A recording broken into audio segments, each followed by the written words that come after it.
S3E24. Welcome to the library and this brief entry on a beverage of the realms.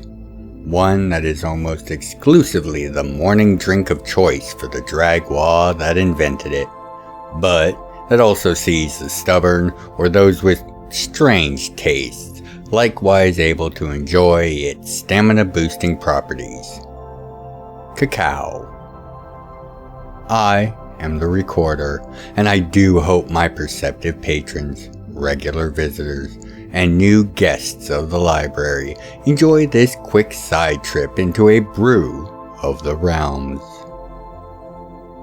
Described as a bittersweet beverage, it is generally preferred by the stout tastes of the Dragwa race. Due to its unique flavor, it is generally considered too strong for most palates, and when offered, is even declined by most dwarves. Elves consider the drink to be less consumable than the muddy water from a local river. It has found an odd following within the Christons of Criterion, however, as the founders of that nation, Renly and Karthus Skychild, are both famously fond of the brew, and as such, many in the nation partake of the occasional cup.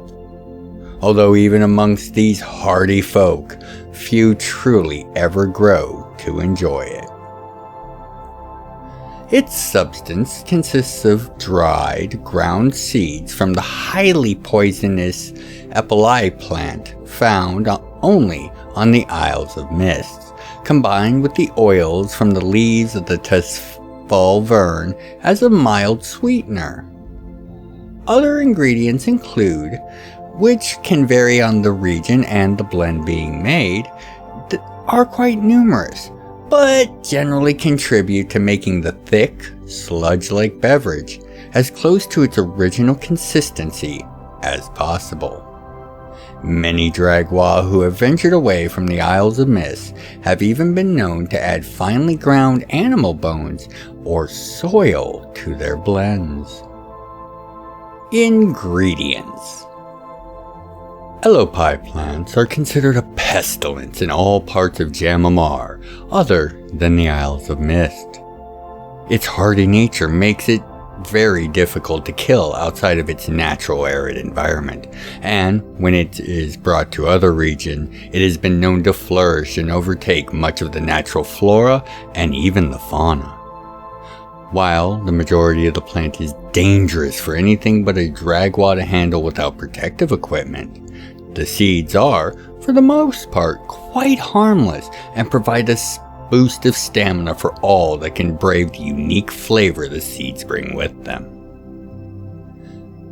Tesfal ferns, however, are quite common throughout Jam'mar and are a preferred feeding stock for most farmers due to the abundance of natural sickness-healing properties within the fern.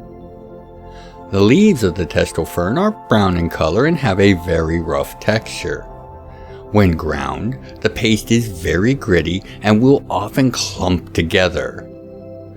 And when stored properly, this substance will stay moist for months, if not years at a time, without any magical aid. Yulin plants have dark-colored leaves and produce a violet-colored berry. This berry has a very unique flavor, and its inner juices are extraordinarily sticky. It is often used in pastries, and when combined with a small amount of sweetener, it is lauded for its mildly spicy flavor. Original recipe: 1 kettle. Fill a standard small kettle with 1/4 turn or 2 cups water. Bring to a boil. Remove the seeds from the pods of the plant. The pods will appear brown and wrinkled within the stalk of the bloom when the seeds are matured. Be sure not to touch any part of the plant with exposed skin. Grind 3 to 4 seeds down to a relatively fine powder and add to boiling water. Add 1/4 turn, 2 cups, of tressful oil.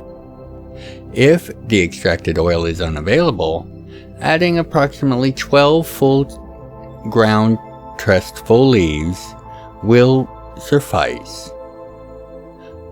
Commonly, at this step, the additive is a mix of Yulin berries.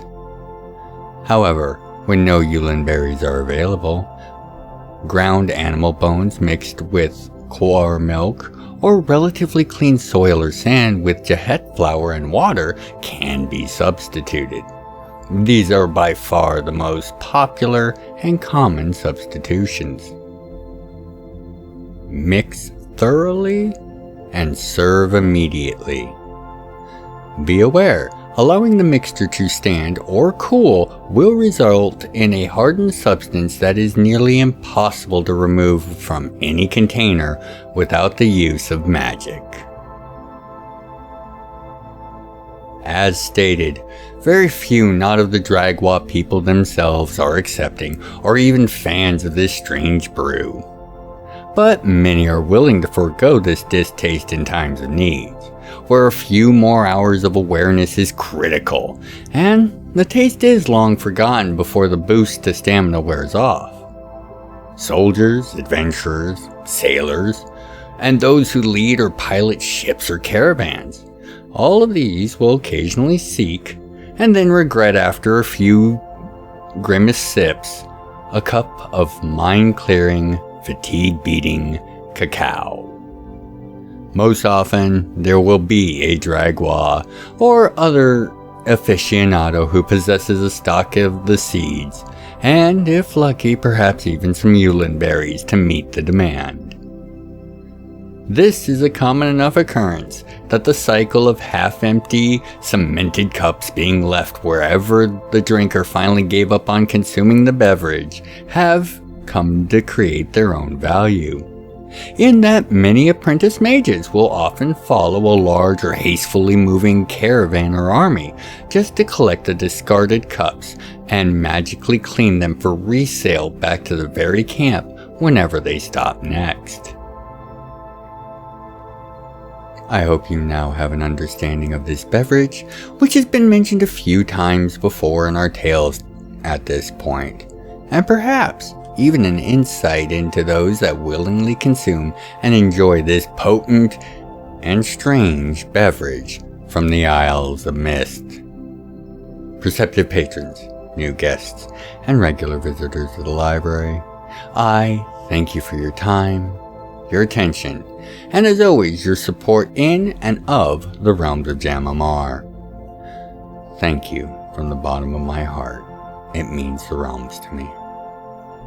I have been, as always, the Recorder, and until you next return to the library for another entry of Intro to the Realms, by the 9 and 4, be well, take care of yourselves, and each other. If you'd like to contribute to the further exploration and explanation of the realms, please consider leaving a comment, a like, and sharing the video around. I read all the comments and make efforts to reply to each. Thank you for helping to grow the channel, and know I look forward to each and every one of your comments. Other methods of support can be found in the channel's description. Thank you for watching,